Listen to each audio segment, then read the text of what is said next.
Vamos lá para mais um Liga da Política. Meu povo, será que vai render hoje? Vai, finalmente. Vai render. Aqui. Conseguimos trazer um conservador Graças a Deus. Aleluia! Aleluia! Oh, já tá entregando? Não tem como não entregar. Hoje ainda nem apareceu ainda pro entrevistado, você já tá entregando quem é? Aleluia. Pessoa cristã. A gente Maravilha. tem que comemorar. Maravilha. Que bom. Família de Valença. Aí, ó. Alexandre Aleluia. Taperoá. Que hoje está vereador em Salvador, mas é um grande e combativo político conservador deste país. Não vou dizer da Bahia. Alexandre, seja muito bem-vindo ao Liga da Política. E antes de a gente começar esse bate-papo, natural que tem muita coisa para falar sobre o conservadorismo baiano, se é que ele existe de ou fato, resiste. ou resiste. Existe ali, ó. E vamos. A voz aí de quem Mas tá antes de segurando qualquer o mel. coisa, eu quero conversar, eu quero entender de você assim. Quem é Alexandre? O que veio parar na política? Eu sei que você é um estudioso nato, né? E Olavista, olavista, graças a Deus. né? E eu queria entender um pouquinho dessa sua história, de como apareceu, de como surgiu você para o processo político. Vamos lá. Minha primeira eleição, 2016, né? Mas você Agradecer surge na aqui. política em 2016? Como Primeira é? eleição foi 2016. Antes disso, eu era presidente do PFL jovem, né? Depois Democrata Jovem. Inclusive, eu era muito presente, fazia política muito bem feita, o PFL jovem, né? Tipo, Na época que o PFL tinha um nossa, viés era mais... muito grande. A Semineto foi presidente, né? Enfim, foi uma experiência muito interessante. E eu tinha presença, né, na política muito por conta disso. Meu pai, deputado federal, e sempre acompanhei, sempre gostei, sempre me interessei.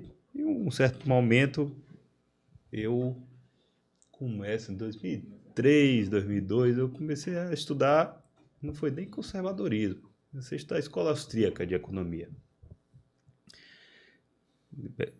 Eu era mais liberal aí nesse sentido, né?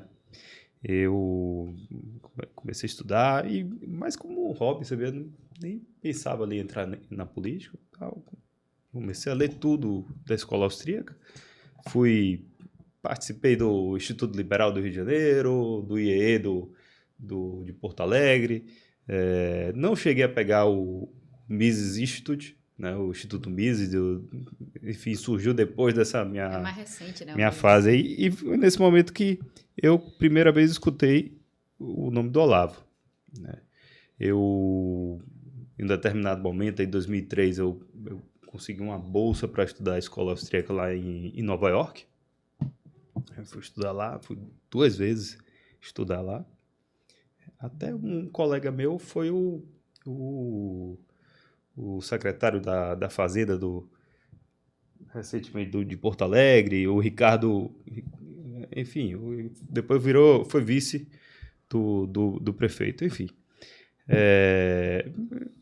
Comecei a me interessar sobre economia, sobre escola austríaca, e depois eu começo já em 2015, quando eu já estava pensando em ser candidato, eu começo a me interessar mais pelo conservadorismo, entendeu? Aí não tem jeito. Eu comecei lendo Burke. A base toda conservadora. Aquilo ali é um tapa na cara. Você vê assim, pô, quer dizer que a Revolução Francesa não era boa? Aí você toma realmente um choque de realidade. Depois eu fui pro COF lá do Olavo, fui estudar. E o Olavo também dá uma chacoalhada em você. Você vê que nem tudo na vida se resume a política. Tem parte cultural, tem guerra cultural, tem a linguagem, tem várias facetas da convivência social que influenciam diretamente na sua visão de mundo, né? E também nesse momento eu comecei, talvez, me aproximar do cristianismo, mas por uma questão utilitarista. Eu até confesso, comecei a enxergar, não, para uma sociedade ter uma base, tem que ter o cristianismo aqui.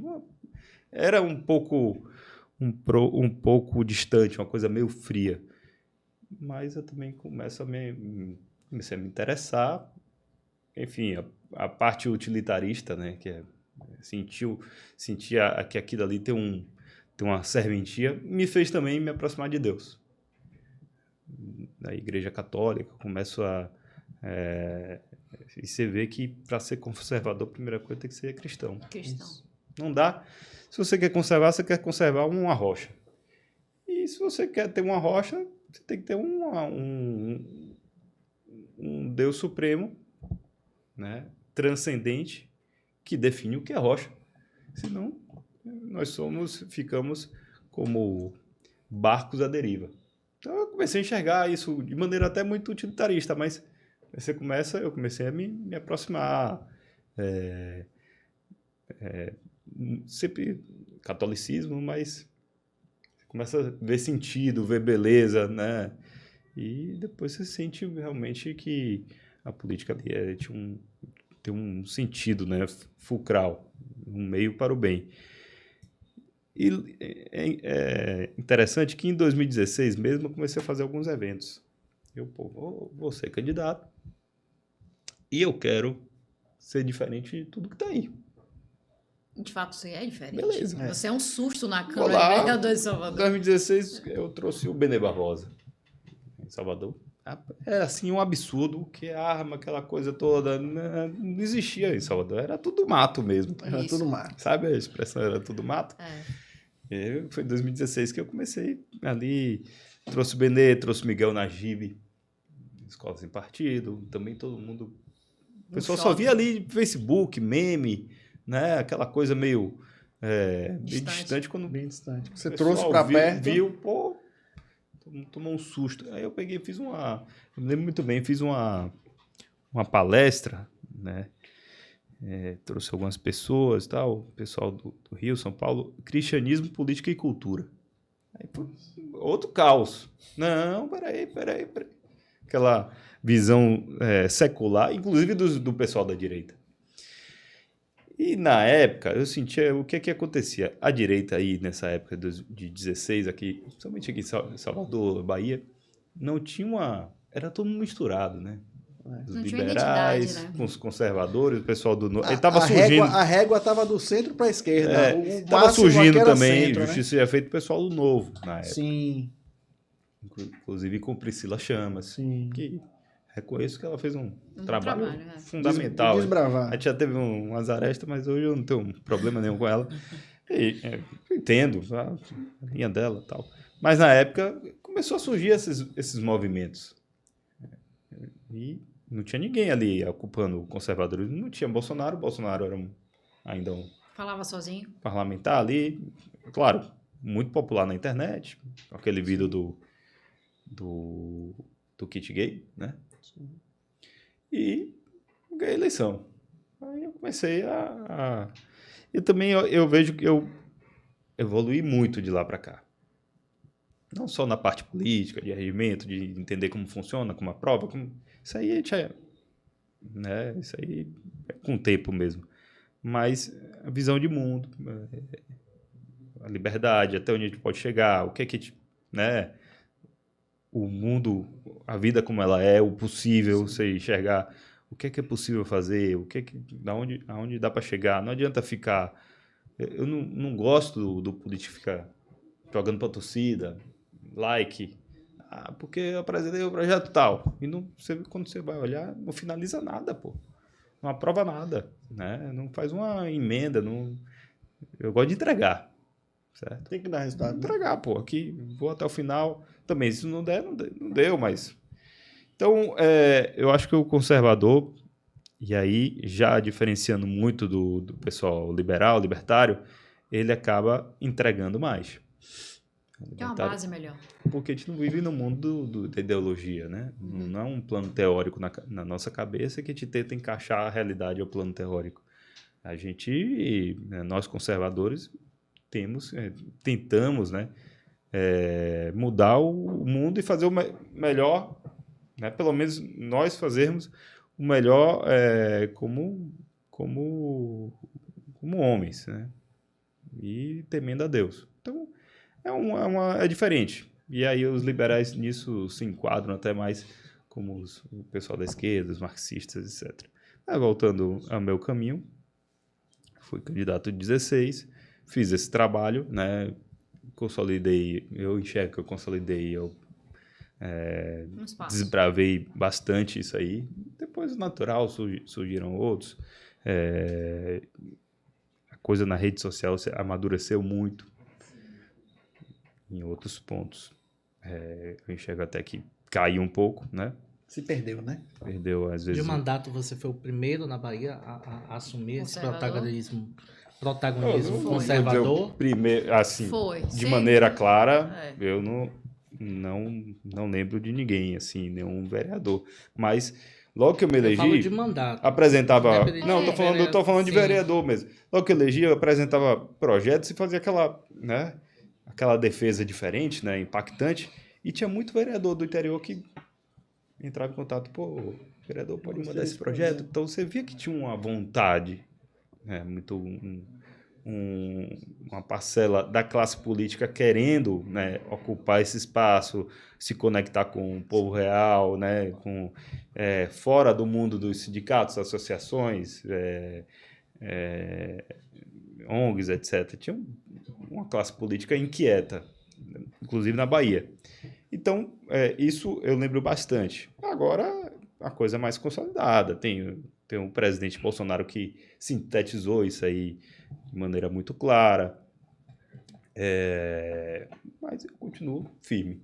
Mas você vinha fazendo esses projetos, você aplicava o projeto mais para poder cravar um espaço para que as pessoas com pensamento mais conservador também tivessem voz, ou você estava cravando para poder ter esse...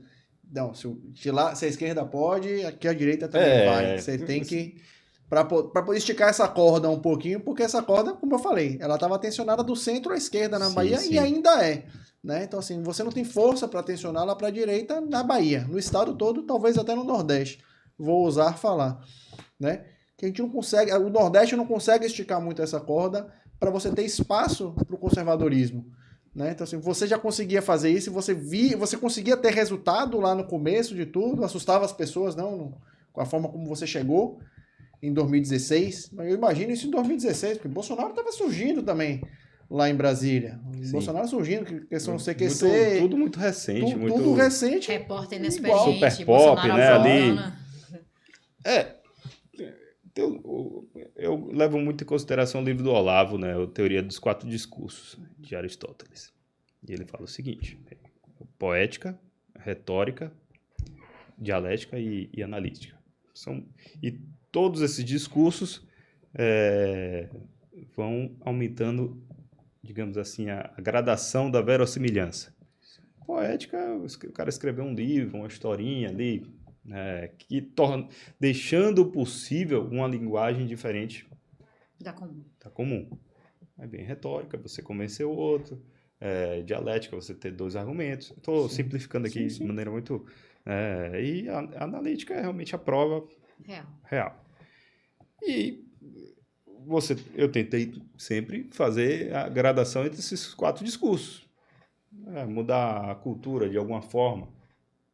É importante você fazer uma audiência pública resgatando uma sessão solene, né? Resgatando o imaginário moral, a história da Bahia, de como Salvador, você fez dos de pracinhas Bonifácio. brasileiros que eu participei. Isso. A questão do heroísmo é muito importante, né? Sim. Você ter referências. O brasileiro tem mania de esquecer a história, né? Querem É apagar a muito história. culpa do positivismo, aí é outro assunto. Mas tem uma mania aí de... Uma coisa imposta mesmo. Essa questão de esquecer a nossa história, tudo... Proposital. Uma infiltração ideológica mesmo, a partir do começo do século, né? Século XX ali, positivismo e a questão do golpe militar, golpe da República. Tem uma força muito grande nesse tipo de doutrinação. Então eu procurei resgatar a poética, fazer discursos tentando convencer ou projetos, mas dialética e analítica. Simples. Eu sempre fico pensando, quando eu me perco assim, eu lembro desses quatro discursos. O que eu vou fazer aqui?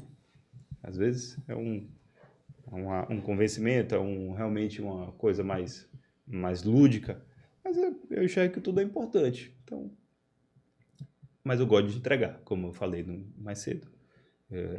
Eu acho que a gente como parlamentar, você tem que saber bem o momento que você quer consolidar um conceito, marcar um valor ou entregar realmente e falar, ó, fiz. E você já conseguia fazer essas entregas desde o começo, 2016 mesmo, chegando? Eu vi algumas coisas, inclusive teve veto e tal. E como é, Mas é paciência. Os vereadores conseguem te entender. Porque o seu prefeito na discurso... época discordava, paciência. E como é para você na época? Você vem de uma escola que seu pai foi um dos grandes aliados do ACM, o avô, né? Você fez parte do PFL Jovem, depois foi DEM, agora União Brasil, né? Você rompe essa bolha que era antigamente chamava a direita, e a direita hoje em dia, de outrora virou centro, e a direita é o que você acredita e luta hoje em dia. Direita né? conservadora. Sim, direita conservadora, ele está entendendo o que eu tem estou gente que perguntando. vai reclamar de mim por conta disso, mas... Como é que foi esse processo, né? Porque as pessoas lhe cobram muito, devem ter lhe cobrado muito pela imagem de seu pai, né? Como Fazer foi associação. esse processo, já que é natural, que toda a história, o capital político de seu pai foi repassado a você, né? Logicamente, principalmente em Salvador. Então, como é que você lida com isso nesse momento, né? Estou falando de 2016 a 2020, que é um processo de descobrimento dessa nova realidade, dessa nova Política. direita, desse conservadorismo. Como é que foi para você? Tem um artigo do Olavo, logo depois da vitória do Assemineto em 2012. 16. 2012. Depois ele fez um artigo que é memorável. Ele, nesse artigo, ele fala da eleição do Assemineto, né, a análise dele, e ele, de certa forma, ele mostra que foi uma vitória do conservadorismo. Sim. É muita coisa que foi simbolizada pelo ACM, né, como a ordem. Isso aí é fato, tá no imaginário popular. Ninguém vai dizer que é diferente. Exatamente. A história, como é que era? Bandido não se cria. Sim. Então, isso estava bastante incrustado no nosso imaginário, né? Então, foi uma vitória do conservadorismo, querendo ou não. Vou chamar aqui, o carlismo era o conservadorismo real, né?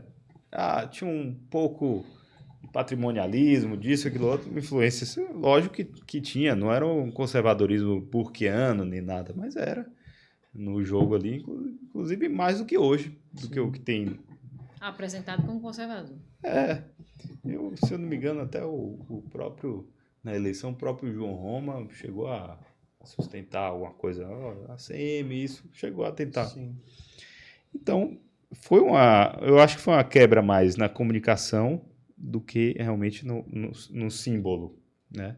Agora, é fato, meu pai, aleluia, era mais liberal em relação a isso, mais conservador. Paciência, mas tudo são justo. E eu enxergo como, assim, cara técnico, né? Sim. Vem do setor elétrico ali, engenheiro. Antônio Carlos tinha visão. Pragmático. Ele tinha É pragmático. Antônio Carlos Magalhães, ele tinha muita E era um visão, ele ambiente, sabia que e ele era um puxava. ambiente ali, Sim. né? Ele tinha muito técnico do lado. Então, enfim, vem da Coelba ali, cargos, né? Chefe. Então, eu enxergo como normal. Foi uma quebra mais de linguagem, lógico, defendendo alguns conceitos de maneira mais forte, questão do armamento civil, doutrinação ideológica, questão da inocência das crianças, como você defender a família, né? O que representa a família diante da nossa sociedade, como uma fonte de liberdade, né? Um momento, eu sempre falo, nada mais, né? Não tem nenhuma expressão maior de liberdade do que o momento que você está ali na sua família, jantando, comendo alguma coisa. Ali não tem Estado, não tem um governante sussurrando. Ali Família. é liberdade, né? É uma tretazinha de domingo, não tem problema nenhum. Melhor um xingamentozinho. Mas é melhor do que o governo impor. Melhor né? do que o governo. É melhor do que receber uma carta de multa, uma É. carta de confisco, qualquer coisa parecida. Você está ali se resolvendo. Tem um livro chama Orland Figes, né? Que o nome é Sussurros. E ele conta como era a vida privada na União Soviética. E o título é esses sussurros porque tinha que todo mundo sussurrar, porque tinha a família do lado que estava escutando. O vizinho podia ouvir. Meu X9, uma coisa. Podia denunciar o Estado. Tinha casos até de casal que cada um tinha uma história e um não contava com o outro, com medo de um denunciar o outro. Então, tem inúmeros casos. Então, se a gente preserva a família, o núcleo familiar, a gente tem uma vida sem sussurros. Sim. Esse é o grande lance. Então, eu comecei a defender de maneira mais clara, né, do que o senso comum, do que os políticos na época. Família, cristianismo, mesmo que de maneira utilitária na época, propriedade privada, autodefesa. Então, conceitos ainda jovens, né, para o Brasil, nesse momento. Não o Brasil diante de toda a sua história, mas a gente começou a resgatar isso. Eu acho que foi um bom trabalho assim, para a Bahia. Eu acho que Desbravador, né? Eu acho que isso aí... O projeto, as coisas não estão acabadas ainda, mas eu enxergo assim, eu vejo tudo isso com brilho no olho. Durante o governo Bolsonaro, teve a possibilidade de a gente ter um partido conservador. E aí, a Aliança pelo Brasil caiu nas suas mãos, a incumbência de Aleluia, arruma isso aí. Como foi estar à frente desse projeto e por que não andou aqui na Bahia? Egos? Na verdade, não andou no Brasil todo, né? Não andou no Brasil todo. Porque, inclusive, a Bahia, eu acompanhei isso, foi um dos estados que mais tinha assinatura. Mesmo Com mais esse cenário que a gente viu. Porque não era mérito, né? Era mais essa questão organizacional, porque a gente sabe que se a coisa tivesse sido feita, né, realmente, sem interesses, que eu acho que teve interesses externos que não era política partidária, não tinha sido difícil coletar assinaturas. Na minha opinião, foi o maior tiro no pé aquela questão de exigir autenticidade. Tinha que ter... É mais um protocolo que... assim, é como se você estivesse dando entrada em um partido, já se desculpando. Mas como eu sou bolsonarista, eu tenho que autenticar. Exato. Pô, os caras todos os outros não precisam. PCO, não sei todos os outros não precisam. E o movimento popular, metade da população elegeu o cara, não pode fazer um partido. Assim, para mim foi terrível, um desastre. E se tivesse, não, vamos lá, assinatura, da entrada tinha 2, 3, 4 milhões, 5 milhões. Sim. E não tinha como o juiz não aprovar. Ia ser uma enxurrada. Mas quem burocratizou isso? Foi o próprio processo interno? É um processo interno definido pelo então projeto de partido. Eu acho que foi uma burrada isso aí. Mas, paciência. Causou um desgaste para a direita? Desgaste. Terrível. Pior coisa é você comprar uma briga sem ganhar, né? Sim. Tem que ganhar. Só entra em briga que é para ganhar. É melhor não entrar. Exato, não é melhor não entrar mesmo. Vou para um duelo. Eu vou ganhar.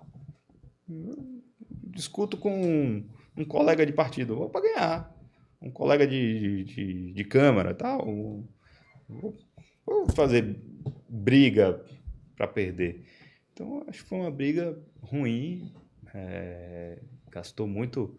O presidente acabou gastando muito capital político e não teve efetividade. E foi muitas brigas para saber quem é direita, quem não é direita. Muita confusão. Existe uma característica muito peculiar dessa direita conservadora, principalmente aqui na Bahia, que é pela questão esses egos, né? Existe, cada um tem seu reduto, cada um tem seu clã, essa seria a palavra correta, tem o seu clã, e um clã tenta derrubar o outro. Isso eu estou falando de um mesmo nicho político. É isso mesmo. Sim. Como lidar com isso hoje em dia, aleluia, num processo em que a direita ela está tentando se redescobrir ou se descobrir, na verdade, né? Enquanto posição.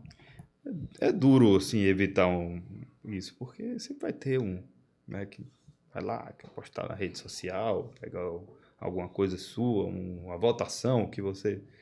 Enfim, quando a gente aprovou o Uber, né, a lei do Uber, dos aplicativos, eu lembro que eu me esforcei ali. O projeto estava quadrado, ia eliminar a categoria, sei lá, 15 mil usuários, né, motoristas. E aí viabilizar a questão da mobilidade urbana, porque a gente precisa do Uber. Eu peguei, sentei, escrevi cerca de 30 emendas. Assim, trabalho mesmo. E vou dar um exemplo, idade da frota. Eu queria que não tivesse idade da frota. Sim. Era o melhor. Liberdade e tal. E queriam, inicialmente, 5 anos. Terminou em 8. Nem tu, nem eu. Sabe aquela coisa? E, enfim, eu acho que foi uma vitória. Terminou sendo uma vitória, porque consegui. Hoje a categoria vai lá, funciona. Tem algumas limitações, tem algumas taxas desnecessárias. Não é perfeita, não é. Essa questão dos 8 anos mesmo. Tem cerca de 2 mil que ano que vem, esse ano, vão entrar na ilegalidade, entendeu? O carro de 8 anos é novo. Sim. E a gente tem uma questão aí, inflação gigantesca. Hoje o carro mais barato custa 75 pau. Então são coisas do mundo que a realidade que vai apertando, né? Isso foi de 2 anos para cá. Uhum. Então, enfim, eu acabei chegando ali, eu acho que terminou sendo, diante do que estava, um bom projeto. E quando aprovou, eu lembro que eu tomei umas porradas dos liberais. Do pessoal. Tá se vangloriando por uma lei ruim, porque regula. A ciumeira foi porque os Uber te carregaram na saída. Não tinha que ter regulação. Eu concordo que não tinha que ter regulação. Sim. Tá. Como eu falei, vim escola austríaca, tal, liberal. Eu tenho isso muito claro na minha cabeça, a questão da liberdade econômica. Tal. Mas, sabe, Nelson Rodrigues? A vida como ela é. A vida como ela é. E você está adequando a uma realidade local, e você, né? Lá no parlamento, você tem... o que tem, né? No parlamento você tem diversas opiniões. E as coisas mais mirabolantes que você possa imaginar. Uma grande curiosidade. Como é que é? Você tem uma colega que chama Marielle, né? Marighella, não digo nem isso. Às vezes é um vereador que ele está até com uma boa intenção. Tudo bem, tem muita má intenção nessa história. Uhum. Acho que é Hayek, né? Friedman, a frase fala isso. A questão de toda boa intenção tem uma nota de rodapé. Tá? Enfim. Mas tem colega que o cara quer dar solução mirabolante estatal de regulação. Aquela coisa assim. E você tem que lidar com isso. Você não vai chegar... O cara tem uma ideia, você vai pro plenário, vai bater nele. Não, peraí. Vai ajustando. Ou fica ensandecido com você. Mas é o jeitinho do político para ficar bem com o eleitorado dele, não é isso? Às vezes o cara tá realmente com a criatividade à flor da pele. Acha que vai revolucionar. Acha que vai revolucionar numa Aí você para e diz, isso não é possível. Eu não acredito. Eu lembro, tem uma frase de Roberto Campos, né? Nossa, Bob Fields. Ele diz o seguinte, eu entrei, foi deputado, eu entrei aqui foi deputado e senador, não sei se ele estava falando da Câmara ou do Senado, eu entrei aqui na Câmara ou no Senado antes para fazer o bem, e hoje eu estou me contentando em evitar o mal. Às vezes você tem que só evitar o mal, você já está fazendo um bom trabalho, né? Então, nesse momento... dessa aprovação, me lembro que tomei porrada dos liberais, foi uma lição para mim. Sim. Você olha, da mesma forma tem o conservador que acha que você não é a favor do armamento civil, que você está ali só fingindo, que você, na verdade, não é a favor da liberdade econômica, que você também está fingindo. Você tem que ficar segurando a arma, né? Tem que ficar mostrando a carteira de CAC aqui, ó. Esse pé atrás do tempo todo. Camisa do Brasil e tal. E eu não sou isso aí. Aí não vai, não tenho mais o Aparece que com a fazer. bandeira da monarquia de vez em quando pra dar uma ludibriada, pra dizer que é mais conservador, entendeu? Aí Eu conheço uns aí. Não vou ficar. Mas na hora do dialeto, cadê? Abre a Eu boca, não vou, fala não melhor vou que os ficar Aí provando não tem isso, o tempo todo. bandeira da Não, eu sou monarquia. mesmo. É, bandeira da monarquia, pô. Não, bicho, é isso aí. Como é que é a rotina, o dia a dia lá na Câmara Municipal de Salvador? Com os Guerra.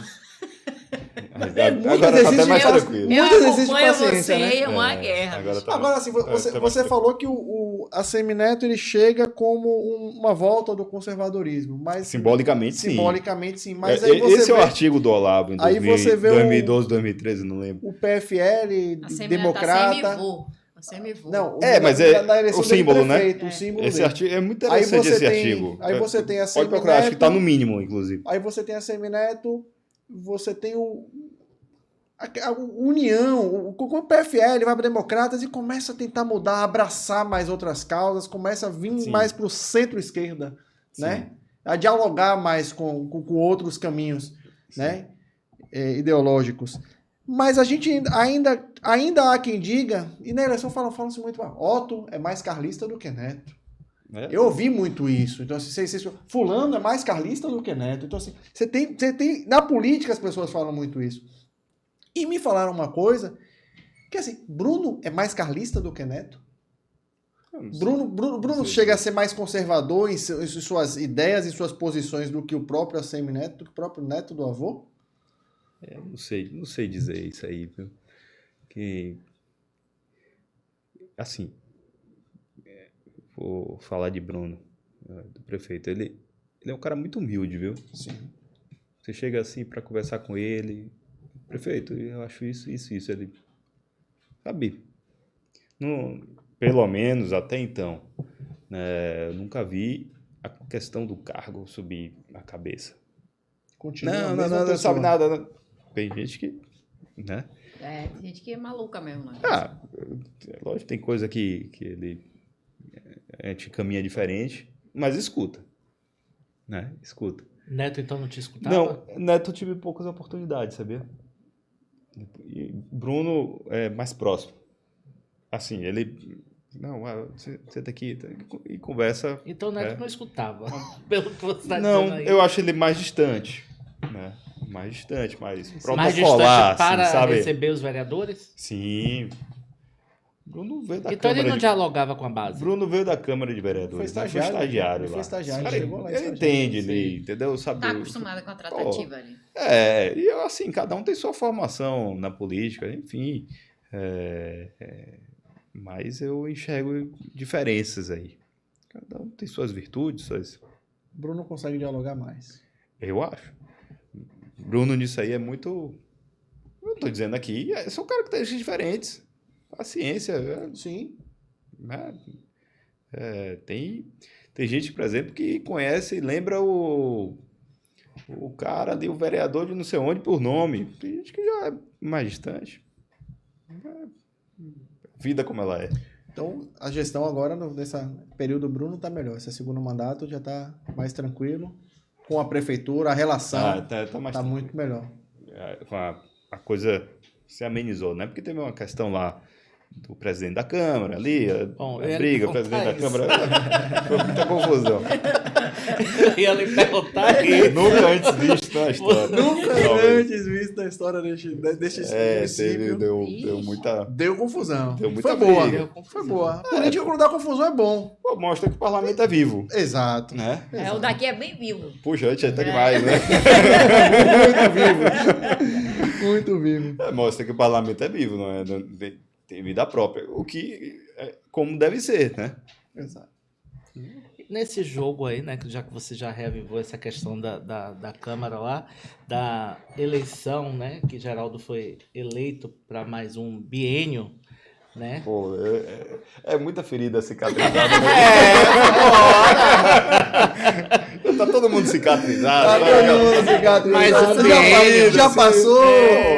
E aí assume Carlos Muniz como vice-presidente, já que o Jerônimo foi assumir a vice-governadoria. E ele diz que é independente do governo, né, independente de Geraldo, Você tem visto essa independência mesmo no dia a dia? Difícil, porque a gente não teve nenhuma questão assim que mostre isso. Eu gosto muito de Muniz. Ele é muito cara homem, assim. Falou, vou botar para votar o que seu projeto coloca. Não tem meia palavra. Perfeito. Isso é muito bom. Eu enxergo isso como uma virtude. Mas não teve essa relação dele com o Geraldo. Não sei como é que tá. Não sei detalhes. E a gente não teve nenhuma questão assim fundamental, uma coisa muito forte no parlamento para provar que é isso, é A ou B.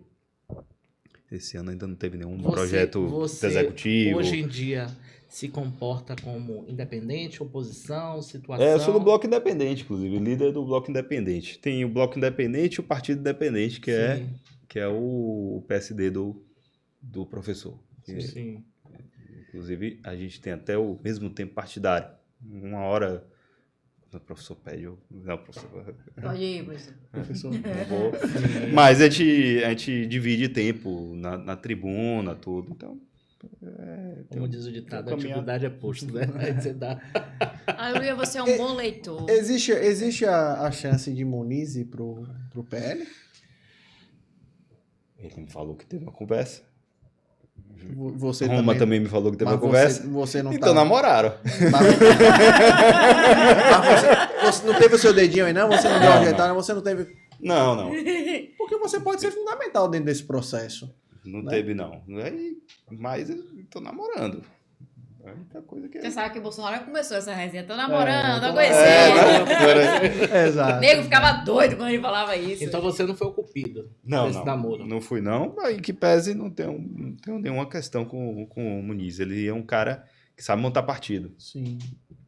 E a eleição proporcional é necessário isso. O cara que conhece Salvador tem essa visão aí de agregar candidatos. Né? Então é que ele montou na época o PTB. O PTB elegeu 2 ou 3. Teve uma boa performance. E foi ele que montou. Então ele sabe fazer isso aí. E o PL, se quiser ser um player no projeto municipal, tem que ter um bom quadro ali. Diferente da última eleição, agora são 43, né? Antes era 43 mais 20 e poucos, né? Agora é 43 mais 1, eu acho, né? 43 mais 1. Tem que ter gente com sede, né? Enxergando possibilidade, vendo que é possível ali, né? Com a conta eleitoral na cabeça. Então, a gente precisa disso aí. Alguém que saiba fazer a conta ali. Sou conservador, mas e aí?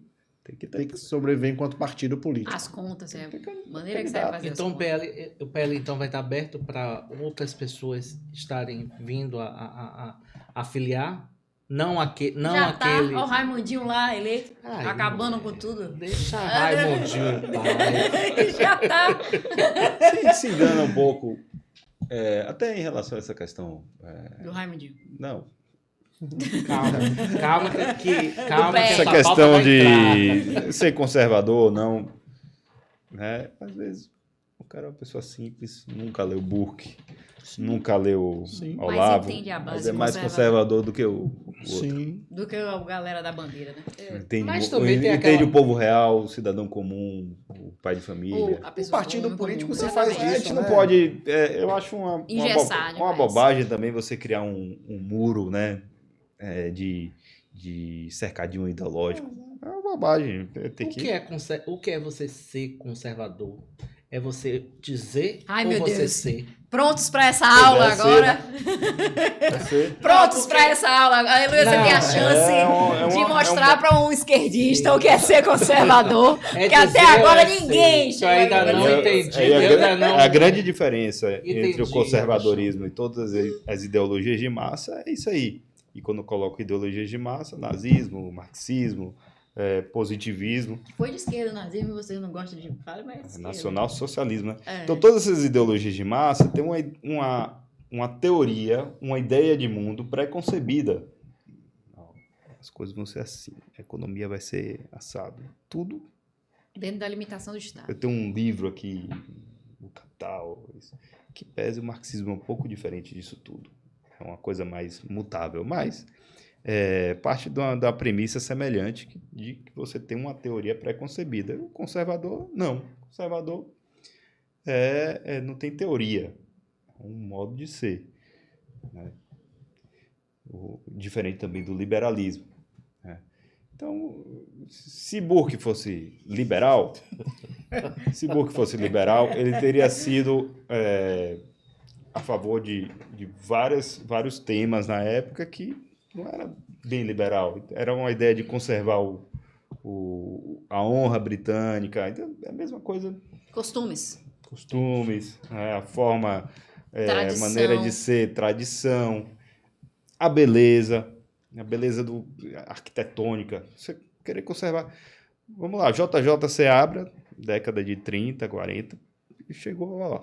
Era um cara positivista. E ele foi, então, governador da Bahia, e ele chegou, não, vou destruir aqui tudo. Rua Chile e tal, queria destruir o Mosteiro de São Bento, chegou a destruir a Igreja da Ajuda, porque ele achava, não, vou colocar uma avenida aqui no meio, porque os carros vão passar mais rápidos, e aqui vai dar agilidade à cidade. Uma pessoa que não tem apego à tradição, à beleza. Né? Não respeitou a estrutura arquitetônica. E o histórico também ali traduzido. As coisas como elas são. Tem coisa que a gente não precisa provar que está certa. Ela simplesmente tem 2000 anos. E foi provado pelo tempo. Tradição e beleza. Beleza é o mais próximo que podemos alcançar da perfeição de Deus, e tradição mais próximo que podemos alcançar da eternidade de Deus. Então, são questões que, para uma pessoa ideológica, que tem ideias pré-concebidas, são inimagináveis. Não tem que ser, e aí vem todas essas questões. Não tem que ser bonito, não. A gente passa aqui uma régua. Não, essa questão de tradição. Não tem tradição, não. A gente coloca Pablo Vittar para cantar na posse do presidente. São coisas... Para crianças. São coisas que desrespeitam. Não respeitam a tradição e a beleza. Então, por esses dias, um livro que estava correndo muito no grupo Os Bruxelavo, foi O Crocodilo, de Fyodor Dostoevsky. Eu não conheço, não. É de 1864. É uma crônica, tem 18 páginas. E eu fiquei, assim, anestesiada com a mentalidade do Dostoevsky. Realmente, Olavo proporcionou isso pra gente. E aí, um trecho bem breve, onde assim, o crocodilo ele engole um homem, certo? E aí ele fala assim, que chega um momento que chama imprensa. E aí quando chega lá a imprensa, ao invés de entrar com a narrativa de tipo, olha, tem uma pessoa que tá presa ali na barriga do crocodilo. Aí as pessoas começam a traduzir, a imprensa começa a entrar num conflito de dizer, tá vendo? Como é que pode oprimir o crocodilo dessa forma? Pô, que legal. Então eles começam a contraditar o óbvio, o real da coisa. E aí teve um problema no governo Bolsonaro, que foi a questão da imprensa. Muitas vezes a tratativa não chegava do jeito que tinha que chegar. Uhum. Aquele cercadinho causou um inferno e serviu de vários recortes durante a eleição. O que Bolsonaro errou em relação à tratativa com a imprensa, se é que errou na sua concepção? Essa mentalidade positivista, na minha visão, acabou prejudicando em determinados momentos. Eu não falei aqui mais cedo do Aliança? Sim. O Aliança entrou no jogo, virou um player pedindo desculpa.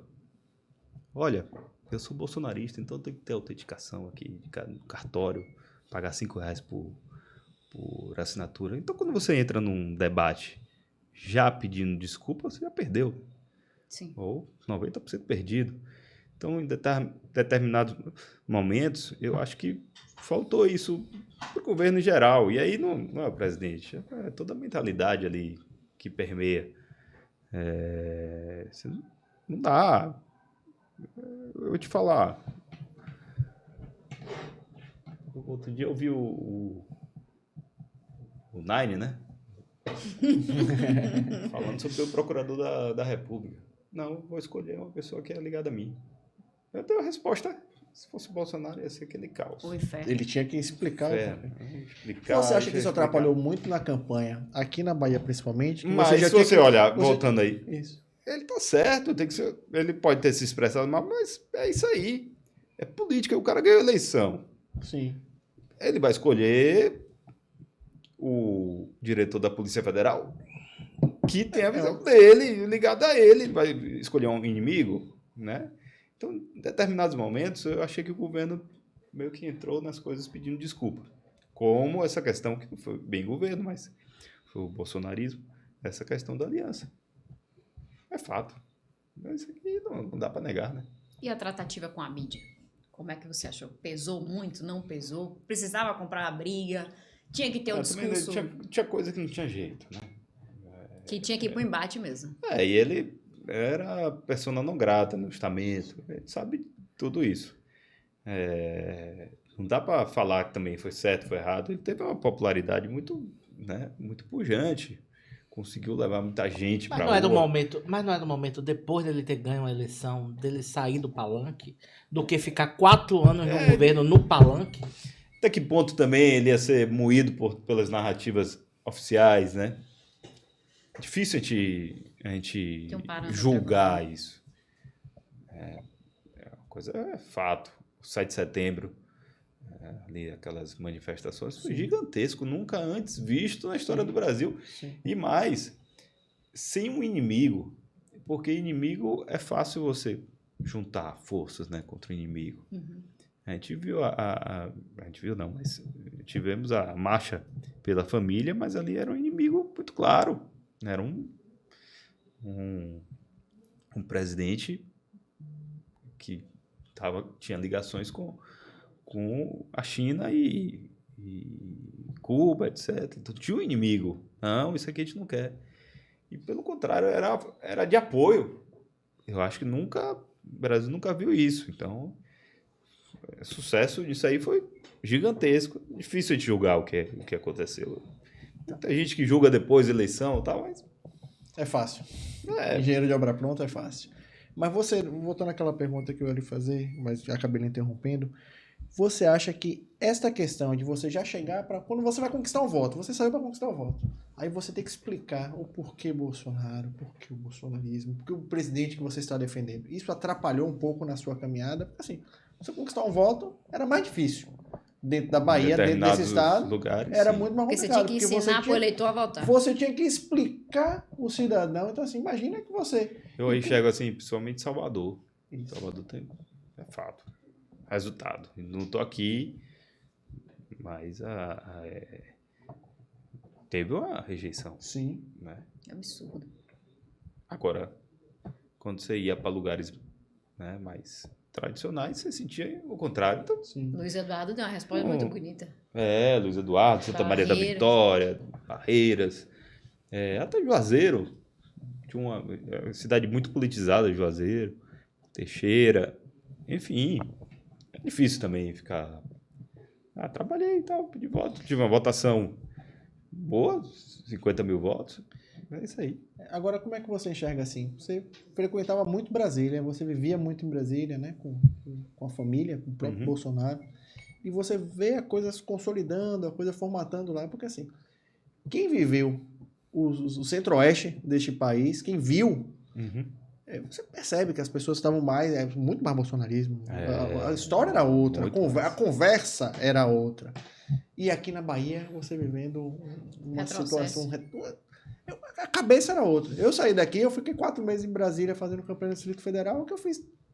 Não entendo se lá Outro não é Brasil jogo, ou né? se aqui não é Brasil. Toma um susto. Não, porque lá você tem apartamento... Aqui você tinha um apartamento com as bandeiras do PT. Lá você tinha os apartamentos com as bandeiras do Brasil. Então, assim, era duro. Então, como é que era para você viver essas duas realidades, né? Você viver uma realidade lá e aqui na Bahia, essa da Bahia. A gente tem que mudar isso aí, pô. Não tem jeito. Tempo. Nós baianos, temos sentimentos, valores conservadores, é fato. Uma cidade forjada pelos jesuítas, né? Questão arquitetônica, tudo converge para um sentimento conservador, tudo. Mas existe uma infiltração também do marxismo cultural muito forte. Né? Muito forte. De degradação de valores muito forte. Né? Mas a gente sabe que... Né? Mas a gente tem, por exemplo, algo muito forte nos evangélicos. Eu vejo um movimento muito, muito presente entre os católicos conservadores. Mais fervorosos. Sim, mas... Então, existe uma reação. Quanto tempo vai demorar isso? Não sei, mas que existem valores soteropolitanos e baianos que talvez estejam... precisam ser melhor resgatados, isso aí eu não tenho dúvida. Difícil, né? Trabalhar. Não tem jeito. Aleluia, eu admiro a sua postura política não só por você dizer que é olavista, pelo fato que você é. Quando você abre a boca para falar como um político de direita, você fala como um político de direita. Quando você fala de guerra cultural, você entende o que você está falando e explicita isso muito bem. Diferentemente de muita gente que diz assim, eu sou direita, sou Bolsonaro, aqui ó, tô com a foto de Olavo aqui, tá vendo? É porque eu gosto dele. Só fala, só verbaliza. Aí quando abre a boca, toda a narrativa da esquerda entranhada. Aí os ouvidos começam a sangrar, sabe? Sim. E aí, por isso que eu perguntei o do C. Do C e do Estado. Do Estado, né? O que é que acontece com essa direita? Que já ouviu falar muito sobre guerra cultural, mas não sabe o que é guerra cultural. Porque se você não estudou Olavo, você não consegue desvencilhar o que chega até você. Sim. Mas na você hora tá que afiliado ao chega partido... no poder, entrega num projeto, né? Na hora que escreve um projeto, você já entrega ali que não tem conservadorismo. Mas a fala do parlamentar quando sobe... Já entrega. Já entrega, que não tem a postura, é uma coisa desenhada. Lacrador, né? E o lacrador me incomoda bastante, porque assim...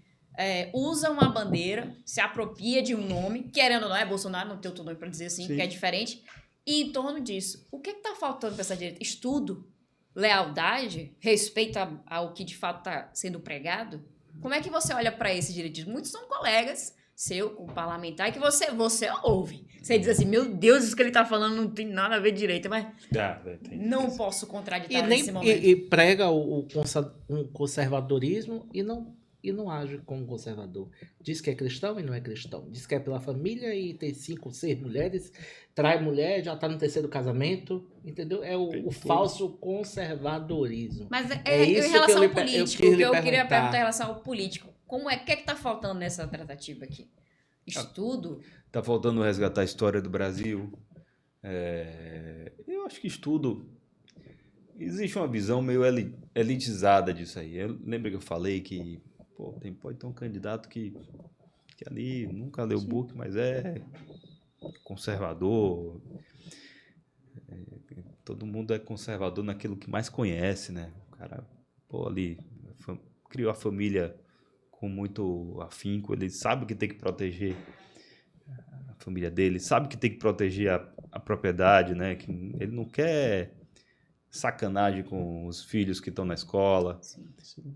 O cara tem uma vivência de mundo real e da influência do marxismo cultural, às vezes até muito mais impactante do que o estudioso ali. Que está no plano ideológico. Né, que fica fumando charuto e lendo book. Tem de tudo. Eu não enxergo muito dessa forma aí de estudo. Mas falta maturidade. Isso aí eu não tenho dúvida. Falta resgatar nossos valores, a história do Brasil, saber quem nós somos.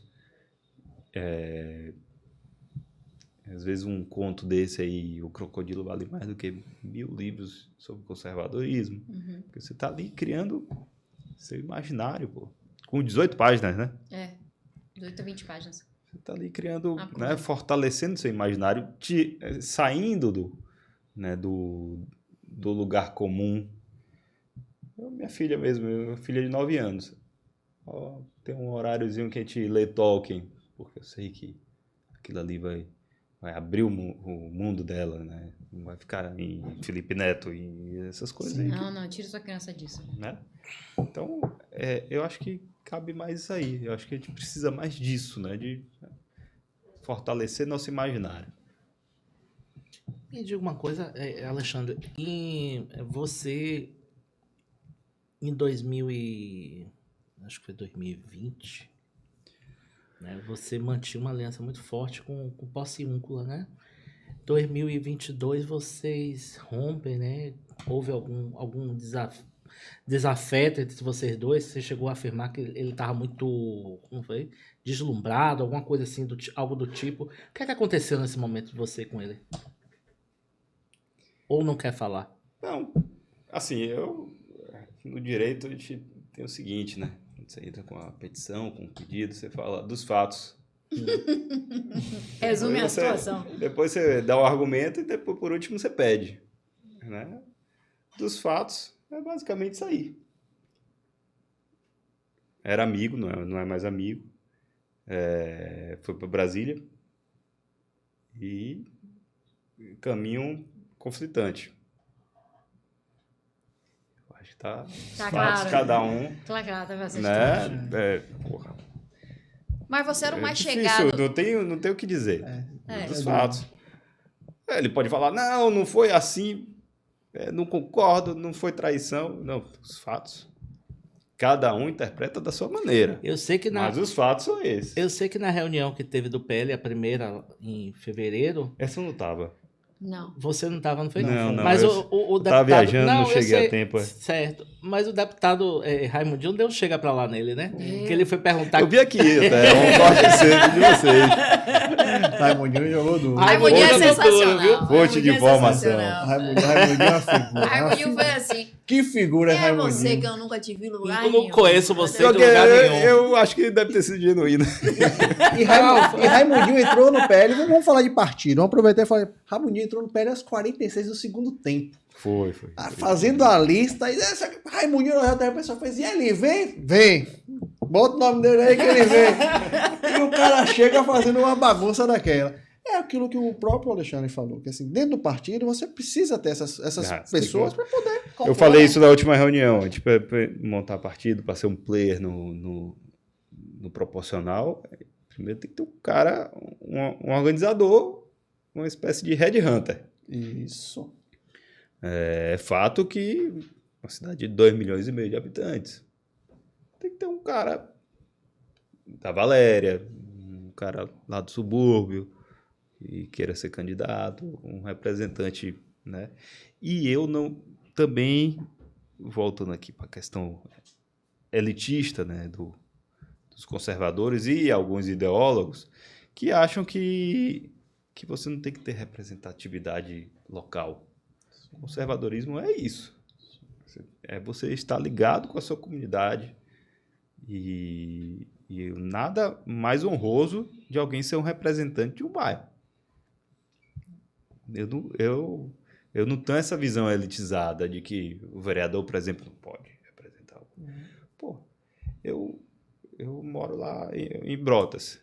Eu me lembro no começo do meu mandato, do primeiro mandato, minha calçada estava quebrada. A calçada logo saía quebrada. Reunião de síndico.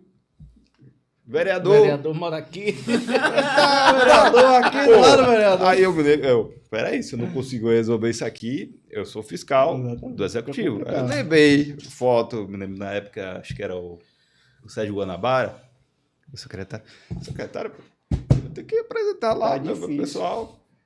Pô, e nada mais justo, mais honroso, mais certo, a ligação com o povo real, ligação local.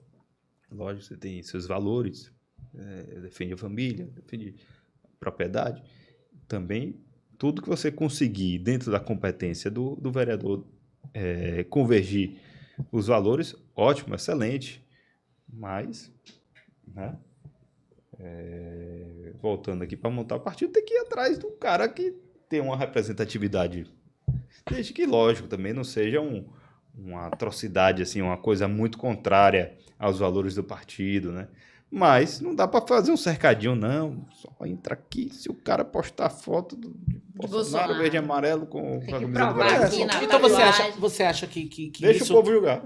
Então você acha que isso foi para você um ensinamento pós-campanha de que o partido, o conservador, né, ele deve se abrir também para novas perspectivas em termos de Não, política já e sabia diálogo. Não aprendi. Com isso aí eu não aprendi, não. Não? Acho que sempre... Mas Lógico, enquanto não fui eu que, partido que eu tô não foi eu falando. que conduzi a formação da chapa. Eu fui meio que espectador e entrei no partido. Mas eu sempre tive essa visão. Eu participei, afinal de contas, participei de minhas eleições de 16, 18, 20. E meu pai ali desde 90. Chegou um momento que o partido, inclusive, ia ficar com você, que você assumiria a presidência do partido, o PL. Na conversa no diálogo, a gente tinha Kátia, você e João Roma. Vocês estavam, os três estavam disputando o partido. É porque o João Roma, até diálogo. então, ele estava na... Existia uma dúvida, né? Ele estava na dúvida se saía do Republicanos ou não. E realmente, no PL, talvez fosse, se ele não saísse do Republicano. Lógico que quando ele veio, status de ministro, uma proximidade com a questão ali majoritária, ele já estava... Então, eu acho que foi extremamente justo e... Natural, né? Agora, natural. Na verdade, você vinha montando o partido, aí a Kátia acabou fazendo o partido e João Roma foi naquela... João Roma pegou no segundo tempo já tinha passado a prorrogação. Na verdade, não estava nada montado. Exatamente, pronto. Não tinha muita coisa, Mas você estava conversando e atraindo as pessoas. Você estava fazendo aquele trabalho. Eu estava tentando, segura, não toma a sua decisão, não. Isso. Não vai, não. Espera um pouco, deixa. Então, na verdade, acabou ficando os três aí. E eu acredito também que ter demorado muito de definir o líder, o chefe, né? O headhunter, lembra que eu falei? Atrapalhou. Mas você não acha que... Isso aí eu não tenho dúvida nenhuma. Não, falo com total naturalidade. A vida como ela é. Atrapalhou. Porra, foi nas coxas, pô. Tinha 20 dias para montar. Quando chegou, vamos aqui, ó. Estamos aqui. Vai lá. Atrapalhou. Eu acho que a gente deve... Mas não faltou um pouco de união de vocês, não? Deixar o pessoal de Brasília, os filhos de Bolsonaro, a galera, mandar um pouco aqui na Bahia. Porque a realidade da Bahia é totalmente diferente. Eu preferia que tivesse mandado no janeiro, que era onde tinha abertura. Lógico que ficar aqui chorando pelo leite derramado, eu acho que não tem muito sentido. Agora é que sirva como lição. Agora, 24, vai montar chapa? Já está se discutindo isso? Não. Já está se discutindo. Eu falei isso na última reunião. Já estão se discutindo chapas, vereadores. Porque assim, se você parar para pensar que Bolsonaro teve 20%, 25% na maioria das cidades, algumas cidades até 30%. Fizer uma conta burra, a gente faz um vereador, né? O partido faz um vereador em cada cidade. A gente vai ter um Alexandre Aleluia em cada cidade. Não vai ter. Não. dá pra Eu sinto muito por você, mas ser ninho da direita eu falei isso na última reunião. Tem que ter chefes, tem que ter líderes. E tem que ter Eu acho que nisso aí o João Roma tá ciente. Tá ciente, tá. Eu falo, concorda, tudo. Maravilha. Não dá pra... final de março, né? O prazo. Não dá pra, sei lá... 15 de março, pronto, tá bom, vamos montar aqui o partido. Não vai conseguir. Não vai. Mas você acha que tem que vir fazer uma oposição? Precisa de um candidato? Ou já entendeu que a leitura, se fizer o mesmo joguinho para governo, vai abrir margem para o PT? Eu acho que tem como o partido se entender com o Bruno Reis. Sim. Que é o melhor. O melhor, o mais saudável para a cidade, para a Bahia também. E para um planejamento. Aí, se souber onde quer chegar, fica mais fácil traçar o caminho. Para a política e para o Exato. povo Porque também é o melhor. Se for de fato para fortalecer um partido, campanha de prefeito em todas as cidades ou na maioria das cidades. Se não for para fortalecer, se for por conta de uma conta ideal e ideológica, né, de vamos tentar diminuir este tamanho, né, aí tem que pensar acho que cada cidade é uma realidade. Isso. Eu acho que no momento certo, a depender das cidades, o partido tem que rodar pesquisas, ver potencial, qualitativas, inclusive. O partido nacionalmente fala de 1.000 prefeitos, né? Fala de 1.000 prefeitos. Então, mas para isso tem que ter organização. Agora, em relação a Salvador, que eu conheço melhor, tem que tomar a decisão acertada. Não dá para... Então, por enquanto, não há essa arrumação nos municípios. Ainda está Isso meio definiu as Teixeira de Freitas. embrionários, então. Teixeira lá Teixeira, definiu. vai ter candidato? Luiz Eu acho que é Eduardo. muito provável que seja Teixeira e o Freitas. Coronel França. Coronel França. Tem mais algumas outras cidades que tem candidato já? Eu, pela reunião, vi que Teixeira tá Teixeira tá batido o martelo, né? E é natural, o Coronel França Sim. foi candidato a deputado, teve uma boa votação. Sim. Ele hoje é suplente, primeiro suplente. Não sei se é primeiro, Eu acho que é, primeiro suplente. Estadual, né? estadual. Isso, acho Teve que uma isso boa mesmo. votação na região, então Primeiro é suplente. natural que ele seja candidato mesmo. Eu acho que. Eu não sei também, tô falando aqui, eu acho que Não, vai mas ser. tem que ser, eu acho que tem que. Eu acho que também é natural que o James Meira seja Sim, já que seja é. candidato. Né? Também teve uma votação expressiva. Foi quase prefeito na última. Sim. É um cara identificado aí, mais conservadorismo. Enfim, eu acho também que é um bom quadro. Estão falando o nome de Raíssa para Feira de Santana.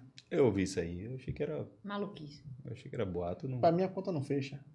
É. Porque a gente tá falando de. Ela foi a mais. Porque ela teve mais voto.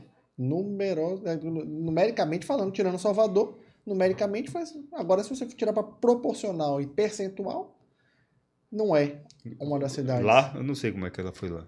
Eu acho que em Feira, eu acho que ela chegou a 20%, Foi? 20%, 20 e pouco por cento. Mas tem cidade que ela chegou a 30%. Que ela conseguiu bater 30%. Mas eu acho que essa conta não é, Fizeram- não acho é que a forma de você Fizeram uma encontrar. conta assim, pela quantidade, pelo número, né? Não é. Eu acho que não é a- Você conta não em é a- percentual. se Pra foi eleição assim, não é a majoritária forma. percentual. Você não está falando de número absoluto. Né? É diferente. Então, assim, são essas coisas que atrapalham, né? Quando você planeja. Se não, aquilo que eu disse, se não souber onde você quer chegar, Sim. é difícil pegar caminho, Sim, com traçar a certeza. rota. Tem que ter uma coisa definida com antecedência. Mas Salvador, pelo fato de você ser vereador, partido, a decisão passa por você também. Eu estou participando das reuniões, né?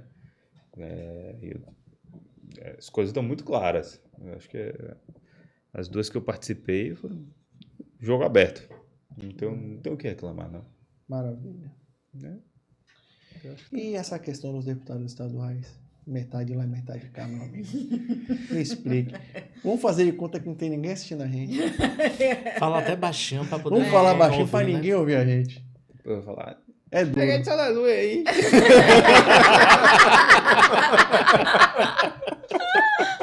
É dureza. Mas também faz parte do jogo ou você acha que Não, eu acho foi o seguinte, muito vamos lá. cedo? Na minha visão, o partido não deve ser policial de votação de parlamentar. Ponto. Vai ficar olhando, porque o cara votou assim, assado, projeto tal. Porque julga o povo. Deixa o cara trabalhar. Agora, eu também não concordo com o deputado assumir um posto institucional como vice-liderança de governo. Né? Minha posição, né? Também a vida é como ela é. Teve um deputado que falou assim, olha, vocês do PL, vocês têm que se reportar a Rosenberg e não ao do União Brasil, como é dele que tomou a surra do dia? Alan Sanches, entendeu? Porque vocês são base do governo. E tecnicamente ele tá... Teve alguma Não, coisa... institucionalmente Teve alguma coisa... fato. Tá? Vice-líder é vice-líder. Vice-líder é algo...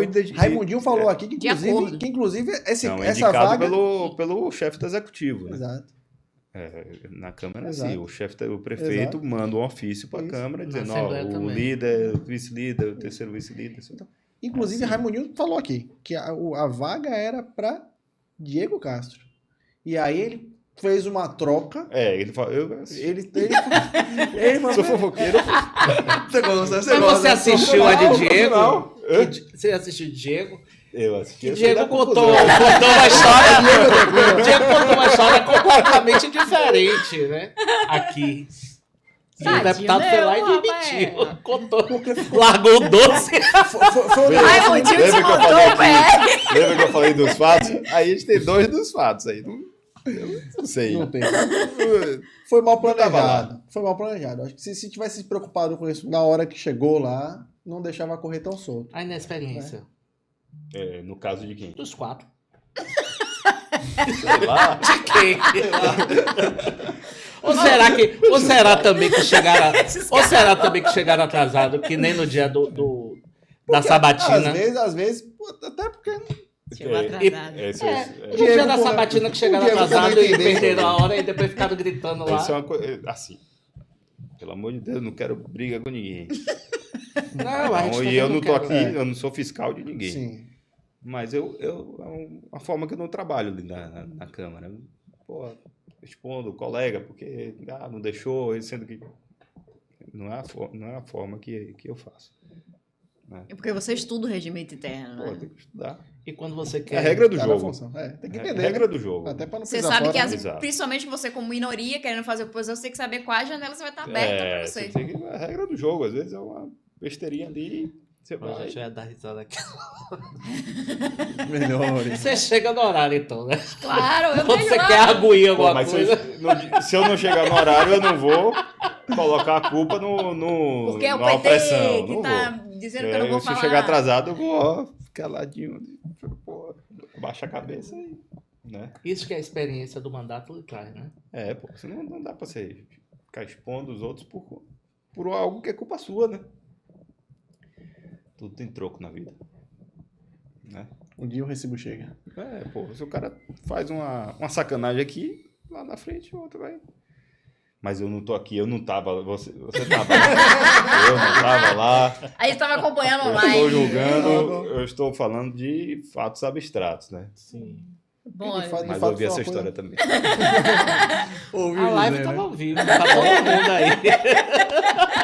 deixa lá os caras. Mas é isso que eu acho, aleluia, que desconstrói o discurso de uma direita, de um bloco, porque quer justificar o injustificável, né? Quer vencer uma coisa, e isso a esquerda faz muito bem, essa retórica. Ele tem esse discurso muito bem feito. Quando ele constrói, quando ele quer debater, ele faz muito bem feito. E a direita fica nesses factoides desnecessários. Eu tô entendendo o que você tá falando. Desnecessários, né? Principalmente nesse momento. É o que eu falo. Às Que vezes era um é melhor momento- entregar do que postar e Que ter era não um sei quantos momento likes. e que ficou mais Eu prefiro feio. entregar. E que ficou mais feio ainda porque eles possivelmente votaram a favor. Né? O que é que eu gosto A emenda de- ficou pior Sim. do que o soneto. Porque, por exemplo, às vezes tem um projeto de lei e, pô, eu penso, pô, isso aqui dá pra aprovar. Fica ali. Aí eu, pô, é melhor ficar caladinho aqui. Porque se eu falar, vai chamar atenção aqui, vão matar o projeto. Às vezes é melhor tramitar calado. Então você tem que, eu acho, né, o parlamentar tem que entender o momento Sabedoria. né, tem que ter uma paciência, uma estratégia de guerra mesmo, né? Você sabe, se você postar ali na rede social, aí a militância vai atrás dos políticos de esquerda, vão matar seu Chamar projeto. atenção. Isso aí. Então, cara, ter um pouco de sabedoria nisso aí, usar o regimento a seu favor. Regra do jogo, viu? Então, senhores deputados recém-eleitos, ouçam aqui a dica. Aprenda Escuta a a ser. experiência. Inclusive, vai aparecer aqui embaixo o número do vereador. Mas assim, Ele vai Só dizer, liberado. deixa os caras lá. Eu assumo eu tô aqui Quais na dias você Câmara está de escolhido Vereadores. para essa Não falta muito orientação? O que eu enxergo da direita é assim, muito aquele negócio, é a bandeira. O CAC, só meu. Polícia, só meu. Você não pode dar o direito da polícia. Nego Da, tá metendo da muito polícia, Oi. da polícia escolher se quer votar em A, em B, ou em Sim. C, ou até na esquerda. Porque muita coisa. O pessoal fala muito CAC. O cara, é obrigatório o CAC ser conservador? Não. Existe uma chance muito grande dele ser conservador. sim. Você não vai dizer que todo mundo que está numa igreja evangélica é conservador, né? Tá meio perdido, Mas né? existem- Se ele não for existem conservador, muitos quer ser a favor Mas ou a existem favor. muitos que, inclusive, a gente já entrevistou aqui, que sai do processo, que No está na mínimo, igreja, não que são firmes, né? mas não são firmes. É, no mas processo. não é conservador. Então, tem muito essa coisa de assim, é meu. E Tem. fica muito aquela política antiga do curral, Uhum. né? Que isso é feio dentro do processo político, é o curral, aquilo é só meu. E acaba repetindo um erro que é exatamente o que a política nova vai contra. Mas o cara vai fazendo isso E repete. e acaba repetindo. E acaba ficando tão feio, ou pior até. Porque a pessoa que defende, não, eu sou o novo, eu sou o diferente, mas eu tô fazendo a mesma coisa. Se você vê pelos atos, você acaba tem correndo um pessoal risco. do cercadinho ali. Exato. Não, porque você é CAC, você é isso, você é cristão mesmo, você não é católico. Pô, vai. O pessoal fala das suas fotos. Ó, porque eu posto as fotos. Acho que você oprime as pessoas. Aleluia. Saber disso Tá não. vendo? Aí, Você ó. oprime, porque Sabendo? assim, você mostra uma família. Tem esse papo aí, pô. Você mostra uma família. E a tem. maioria dos conservadores não consegue mostrar uma família. É. Você tá entendendo? A Tem esse base. papo aí. Por quê? Porque assim ele mostra a família. Porque ele é o que eu mostra falei. É o cristão, ser ele- e o... Tem esse papo. Exato. Pô, Aí a galera fica tipo, por que eu- isso? Tá bonita a foto, pô. Tem que postar Eu sempre mesmo. vou, né? A gente gosta de ir pra missa até aqui perto, nos Arautos, que é uma igreja lindíssima e tal. Não tenho que ficar postando, mas também se eu quero postar, eu Se posto. quiser postar, posta. Tem que postar. Entendeu? E tem esse papo aí mesmo. Tem. É duro. Fazer o quê? Porque ele que é o padrão do conservador. Entendeu? Você olha, você vê, não tem o que dizer que ele não é. Então isso meio que ofende para quem não consegue mostrar politicamente. Mas enfim, aleluia. Dia 30, Bolsonaro desembarca no Brasil. Tá de volta o cenário. Eu não sei se a galera vai começar... Em Brasília, né? Em Brasília. Eu não sei se a galera vai fazer motociata. Eu não sei se a galera vai ficar quieta, se a galera vai pro aeroporto. Se a direita vai ficar eufórica com a chegada de Bolsonaro, porque tava todo mundo quieto, achando que Não, Bolsonaro... minha filha. Ele já desembarcou ontem. Já desembarcou É ontem. porque este programa vai ao ar na Ah, tá. sexta-feira. Ele desembarcou ontem. Como foi a recepção? Bolsonaro Como chegou. foi a recepção? Eu não sei. Como foi gravado na terça-feira, o programa vai ser exibido na sexta. Bolsonaro vai chegar. Todo mundo que tava com medinho dele ser preso, eu disse isso até na Brata, falei assim, ele não vai ser preso. A narrativa de prender Bolsonaro vai fortalecer mais. Então, o ânimo de que eles conseguiram controlar, eles podem agitar de novo. E esse pessoal tá apelando até o dia pro extraterrestre. Não brinca, não. Não, o pessoal tá preocupado em prender Moro. Não, Moro não tem como prender. Também Esqueça. não acho que tem prisão, nem Não nada tem disso. prisão, né? Mas é o comportamento da direita agora eufórica, mais saidinha, porque Bolsonaro agora tá aí, né? Porque até então ninguém quer botar esse cara, tipo, tá aí Lula com uma dificuldade terrível, né? Os ministérios não estão se encaixando, o discurso não tá batendo do ministro da Justiça, que foi expulso da rainha, enfim, aqueles bastidores nebulosos de Brasília, e de repente volta Bolsonaro. Expectativa da direita, como é que você começa a ver essa narrativa? Esse momento Eu acho que vai ser bom. Eu acho que ele vai... ele já tem... Hoje, com essa questão de rede social, você estar no local é meramente simbólico. Então, ele já está, de certa forma, presente no debate. Mas vai ser bom. Eu acho que vai ser bom. Ele tem como polarizar e dar uma liderança para a direita. Aliás, a única pessoa que tem como fazer isso é ele hoje. Eu enxerguei muito essa questão do Moro como uma estratégia, tá, de narrativa, de construção de narrativa. De assim, vamos fazer com que o Moro seja o nosso inimigo. Sim, E vamos deixar Bolsonaro cair no esquecimento. Você enxerga muito isso ou não? Eu não sei até que ponto. Eu acredito que, com certeza, os políticos escolhem seus inimigos quando podem escolher. Exato. Eu não sei Existe até que uma ponto chance. quer Moro, não sei. Mas se achar que é melhor fazer uma dialética com o Moro, vão fazer, né? É difícil. Não sei qual é o cálculo político que eles estão fazendo agora. Né? Não sei. Não sei, realmente. É difícil saber tipo, tem poucas evidências para saber o que está se passando pela cabeça. Mas, repito, é fato que existe sagacidade nesse mundo. Existe estratégia dos dois lados. Exato. A gente já está quase terminando o finalzinho, mas eu queria saber de você. A gente está indo para o terceiro mês, 100 dias de governo ou desgoverno. não, Lula. Eu queria que você falasse um pouquinho sobre o governo Lula e o governo Jerônimo também na Bahia. Sim. O governo Jerônimo é mais do mesmo. É uma continuação. Não enxergo diferenças, pelo menos diante das evidências que eu tenho, né? Diferenças de saltar os olhos em relação a Rui Costa. Dizem que ele está ouvindo mais as pessoas que o Rui Costa não ouvia. Dizem que é esse perfil. Né? Mas até então é uma coisa de cochicho. Em termos de decisão, não vi nada, uma política de infiltração ideológica, não vi nada disso, nada do que já tinha, né? Segurança pública continua um caos, né? A Embasa continua, né, maltratando o povo, não tem diferença clara, né? Agora, em relação ao governo Lula, é brabo. O que está se desenhando em termos econômicos aí no Brasil é muito grave. A minha visão é muito grave. Em termos de insegurança jurídica, né? Aumento de impostos, ataque a fatos jurídicos perfeitos, como a privatização da Eletrobras, né?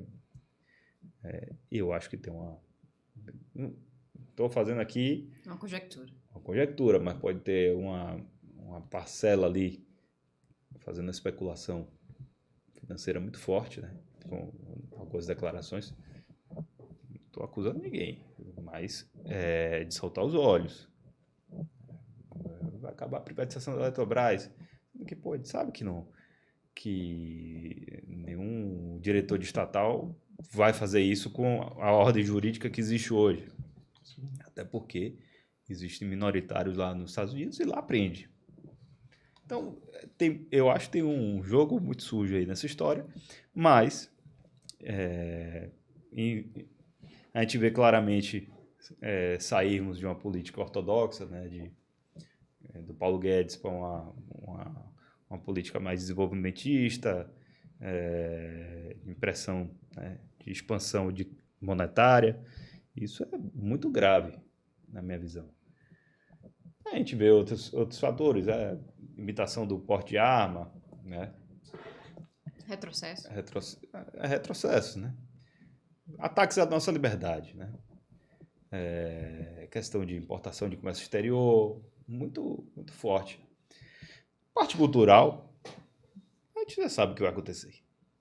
Né? Os artistas vão ser irrigados, como já estão começando a ser. Todo mundo comprando jatinho. Vai se criar uma casta, vai se fortalecer uma casta que a gente chama de inteligência, né?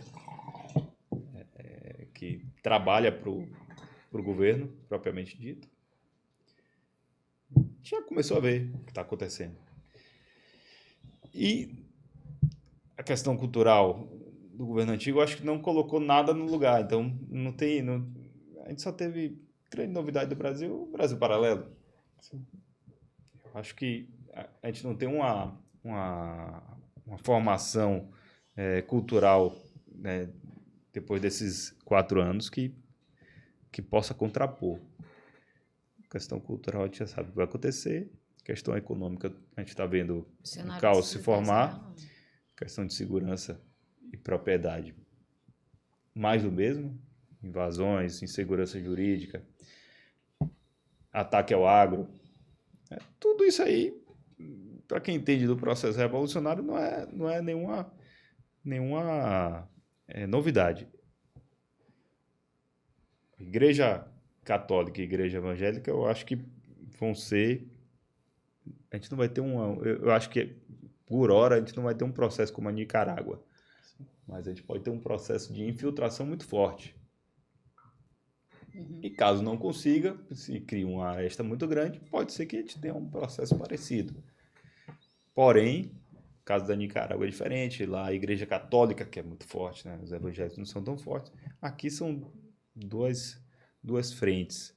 Pode ser que no futuro a gente tenha uma contraposição aí com o governo. Mas até então, nesses 3 meses, é isso que está se desenhando. É o processo natural do movimento revolucionário. Nada mais que isso. Maravilha. Ari? Para mim tá Ok. Aula, Senhor, graças a Deus, ó, um conservador. Não, Luma tá aí contemplativa, Claro. né? Ela não sabe se ela faz o coração, se ela para assim e sorri, ela tá contemplativa. Eu lembro de acompanhar o podcast O Porto, logo no início. Nossa, é muito Lembra? bom. Cadê esses caras, pô? Não sei, velho. Tem 2 ainda que eu sigo na rede social. E assim, eu estudando lá, debruçando em meio as guerras no grupo do professor lá. Porque a gente briga, mas briga entre a gente e não é nada absurdo. E aí, de repente, alguém falou, tem um vereador de Salvador aí. Eu falei, Muito legal esse podcast. como assim um vereador de Salvador? Quando eu vi Aleluia, eu falei, meu Deus, tem salvação! Tem alguém na Bahia? Ele falou de Dom Pedro I. De tudo. Você fez uma varredura, cara. Depois teve os Irmãos Cavernas também, que você gravou junto com ele. Oi! Eu acompanho, não tá pensando que é brincadeira. É o único História, conservador que tem, pô. Fazer o a quê? história do Brasil é muito bonito, né? A gente tinha uma formação partidária muito, muito sólida, muito clara. Saquaremas e Luzias ali, os conservadores e liberais, né? A gente tinha tudo pra bombar mesmo. Pra ser um grande. Um grande império. E pujança cultural, Machado de Assis, tinha tudo. Machado de Assis hoje nem tem nas escolas mais lendo. E aí vem a República ali, começou a matar os nossos heróis, né? Por isso a importância para a gente resgatar a verdadeira história, né? As nossas referências. A questão do heroísmo é fundamental. Se uma criança não tem uma referência, quem é o herói? Ninguém vai se agarrar ao primeiro que aparecer. O partido, só vai sobrar o partido. Destrói a referência de família. Ou youtuber, né? Partido, youtuber, um ideólogo, enfim. Eu acho que é importante termos, né, referência e fortalecer o cristianismo, que é o que... A nossa ideia aqui, aleluia, é exatamente tentar contar a história, né? Eu acho que a gente precisa disso, precisa saber da história das pessoas que fazem a política, né? As pessoas que são esses players, esses jogadores do processo político, e tá aqui de uma forma descontraída, de fato provocar mesmo, perturbar, porque muita gente, as pessoas estão lá e você vê, eu gosto da resenhazinha, então, é bom, é importante pra gente, mas também é importante a gente conhecer a história da pessoa. A gente citou aqui o Raimundinho, ele contou a história fantástica de vida dele, como é que foi que ele surgiu, como é que apareceu dentro do processo. Sensacional. Então, isso pra gente é importante. Por isso que tá sendo prazeroso fazer esse programa. Porque pode conversar com todo mundo e, de fato, estamos aqui. Esse formato de falar de política de forma informal exato, é muito legal, né? É fantástico. É muito legal. Sendo respeitoso, como a gente tá tendo sendo. Pronto, agora você sabe como é que o conservador fala, né? Pronto, tá todo mundo aí? tranquilo. Não, é porque... É assim que o conservador fala, gente. É porque é o primeiro.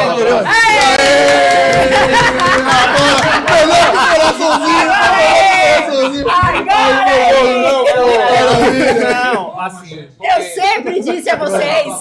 É a sua vez, Ari. É a sua vez, Ari Mesquita. Olha aí. Agora você sabe o que é o direito. É isso que eu falo. Um dia vai ver alguém de direito dizer. É porque eu falo com o Luma. As pessoas falam assim, sou conservador. É ou está? Por conveniência. Eu sou conservador. É porque... E as pessoas, elas estão conservadoras por conveniência. Dizem que são cristãs e não são. Dizem que são, de família, né? Defende a família. Tradicional, e não é. Tem gente que não entra numa igreja. Tem gente que é maçom. Tem gente que sabe? Tem gente que Cuidado tem 3, com a galera 4 do mulheres. Bode. Tem gente que não é nem casado, gosta de outra coisa. Entendeu? E você sabe do que eu tô dizendo dentro desse nicho. Então, é muito assim. Você quer ser conservador, você quer ser de direita? Seja de direita, mas não ataque os outros. Viva a sua realidade, viva a sua história e vá naquilo que você acredita. Entendeu? Sem agredir ninguém, sem atacar ninguém, porque nosso mundo já está cheio de maldade, nosso mundo está cheio de violência, nosso mundo está cheio de gente passando fome, de tanta coisa negativa, tragédia, né? Que a gente não está precisando disso. Hoje de manhã eu acordei, o primeiro vídeo que eu vi foi das chuvas lá no Amazonas, as casas sendo levadas. Então, assim, a gente já está com tanta tragédia, a gente já está com tanto carrego. O menino ontem matou a professora, já está com tanto carrego que a gente precisa tanto de políticos nas crianças, né? de verdade que venham acrescentar E não ficar com essa picuinha de que, porque eu não vou sentar com você porque você é da esquerda, não sei o quê. Se você chegar no parlamento, irmão, você vai ter que conversar com todo mundo. Ou então você não vai falar. Eu concordo. Não é? Meus amigos, então que programa, meus amigos. Agora você já sabe como é. Muito obrigado, meu povo. Até a próxima. Até a Obrigadão, próxima. Valeu. Tchau, tchau.